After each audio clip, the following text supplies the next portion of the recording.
Deal with it, viewers and subscribers. So Skillibeng has released his official album according to the team now 12 days ago, and the numbers are in. Let's see how well this fares against Alkaline's Stock Prize album. Also, we're going to talk about Alkaline's Grammy submissions as well as where is Masicka's album. Stick around for the details. Viewers and subscribers, welcome to another video from leemillerrtv. If you are new to the channel, please subscribe, click the notification bell so you can be the first to be notified of new contents. Don't forget to like, share and also comment your thoughts below. With that being said, let's get to business. So viewers and subscribers, first thing on the agenda, Crocodile Teeth, the album, our project was released on October 15, and as you have heard before, the pure sales were 1, 2 and 3. So that is 123 copies in pure album sales. Would I say I'm surprised?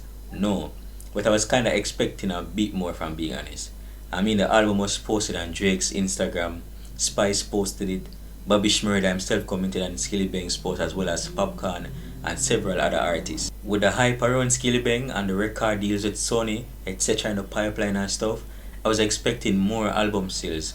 But since that didn't happen, I can't say it was not expected really, in a sense. It was kinda okay, yeah, that could have happened as well.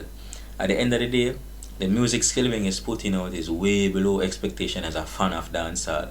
I don't find the adjective as yet to describe it, because the music is so different these days. Vengeance is probably the last Skillibeng song I've listened to and actually liked it. But it just goes to show you, viewers and subs, that being international, as some persons say, is one thing, but you also need to find the international hits to go along with it. Trackback 20 wasn't as it seems, and Skillibeng had over 1 million listeners on Spotify. That was a traction from his collaboration with Nicki Minaj, and as soon as fans got used to her being back, the listeners on Skillibeng's Spotify account went right back down massively. The point I'm making is that after being exposed to the international fan base, there was nothing to keep the listeners or even the subscribers on YouTube attracted to the music. What is there when you check Skillibeng's catalog that will retain a good portion of listeners from a collaborative effort between him and anyone internationally? That's why people say, oh, quality over quantity. I'm not going to talk long on this topic, but all I'm saying is that people need to stop hype up Skillibeng and let him know that the music is not reaching. Especially if yard people not dig it. You see what I say? Music for bad that all your enemies have a bust a blank to your song them. And this brings us to Masicka. It's almost forever since Masicka announced the launching of his 4th relate album, and I all know nothing go on feet. I've seen about 3 songs released, and we're not even sure if all 3 of the songs are on the album. I'm really curious to see what this album is gonna be like and how it will even match up against the albums released so far this year. As Masicka having fan base in a way, but that's 85% guys, how it seems to be disowning him little by little. He made a comment earlier this month saying, yo, his album is not gonna be like some trash that we hear so far, which is in reference to Top Prize, Born for This and Prodigy. Now when you make a talk like that, you're only setting up yourself to fail, because Masicka is nowhere near the levels of any of the 3 artists responsible for the aforementioned albums, yet alone calling people work trash. Still, the album can't be released. The classic him talk about still can't drop all now, but all if a next year drop, it still not go outsell nobody else work, because whereas Masicka not have an international boss to even compare himself to a Skillibeng, so to speak. Still, all people say, oh, give them the benefit of the doubt, so I'm going to stay put and see what go on from 4-3 late, cause if it not shot, it are going to be heavily criticized. You get what I say? But, viewers and subscribers, welcome to the meat of the matter. Alkaline, still the man of the year, the man of the moment, the man of the hour. SMH, I still can't fathom how an album from me study with a place like say, oh, it's a few weeks release project. Still undisputed, heavyweight best-selling album of the year so far.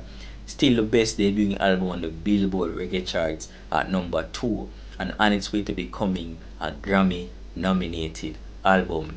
Don't lose focus on the viewers and subscribers. Let me explain to you a bit of how this works, because over this side of the way we don't really do the bag of things so we're not sure, but we're not talking on we're not sure about. And if you not go so we're gonna say we're not sure if it goes so. But facts is always the first thing, so listen to these, viewers and subscribers. Dancehall star Alkaline was sure to have a sophomore album Top Prize submitted for consideration at the 64th annual Grammy Awards. In an Instagram post, his sister Karina Beckford confirmed the 14-track album was now in the first round of voting after it was submitted to the Best Reggae Album category. The first voting round opened on October 22nd and will close off on November 5th, 2021. Alkaline's Top Prize was arguably the most commercially successful dancehall album to be released between September 1st, 2020 and September 30th, 2021, which is also the product eligibility period for submissions to the 64th Grammy Awards. The album had peaked at number 2 on the Billboard Reggae Albums chart after it sold 1,527 copies and 2,957 units in total consumption from sales and streams during its first week release of May 14. Notably, the Recording Academy changed its voting process earlier this year in order to eliminate the organization's secret nomination committees after the weekend's critically acclaimed and highly successful album After Hours was snubbed for a nomination list last year. Alkaline wasn't the only dancehall entertainer to release a project during the eligibility period. If submitted, dancehall albums such as Vybz Kartel's Born for This, Spice's 10, Javelani's Dirty Bentley, Dexter Dapp's Bent Deluxe, and Usain Bolt Country Youths may also be for consideration. So, that's one way if you look on it, viewers and subscribers. So, let me also explain to you now how the Grammy process itself works. The first round of submission ends on July 29th. The final round of submissions will begin on August 17, 2021 and end on August 31st, 2021. So that's the first round of submissions. Now, the first round of voting commences on October 22nd, 2021 and ends on November 5th, 2021. The nominations will then be announced at a date to be decided by the Recording Academy. Then the final round of voting will commence on December 6, 2021 and end on January 5th, 2022.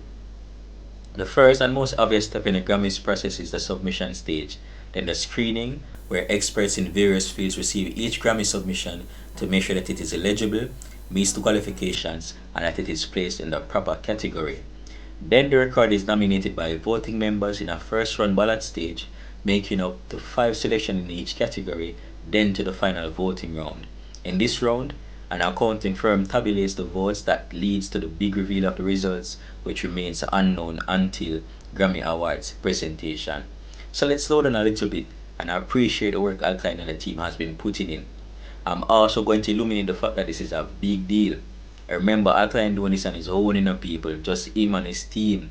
No big machine. The album itself, when you look at it, to be honest, it is Grammy worthy. I've always told people that Alkaline's input in dancehall also has a refined version to the genre. Nobody's making music like how Alkaline is actually doing it these days.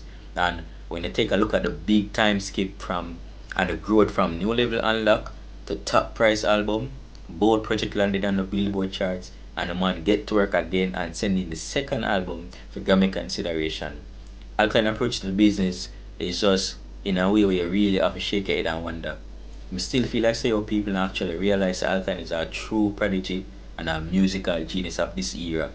Sports on that say, we are lucky to be born in the era of Messi and CR7, but we are lucky to be also experiencing a musical era with Alkaline. To stop your second viewers and stop to ask yourself the question, what would dancehall be like, and who would you be rocking with right now if Alkaline wasn't a dancehall artist? I don't know about like the place should have dead pan a big man thing. The place should have dead. No one man can in favor, but if you're a man like me that was born in the old school era and also get to experience the new school era as well from scratch, I still study the new era. And with that being said, I still gonna say it's a big look for dancehall music. The man resume is gonna be so well put together. When you talk about Alkaline, when you check out him work and check out him background and look on him songs, them in projects, them you just gonna see numbers and you just gonna see results. Is the man resume gonna be so prolific. If you want to see the Top Prize nominated for the #1 reggae album every day, we have to do full part as well. So for the next 10 days, we need to post this picture on our stories, post it on Instagram, tag the Recording Academy as well as to leave the following hashtags so that them can see say we mean business. Viewers and subscribers, you have made it this far into the video, please consider subscribing. Don't forget to like, leave a comment below, and above all, share this video so we can get the word around. As always, thanks for watching. Pleasure was mine. I'm out.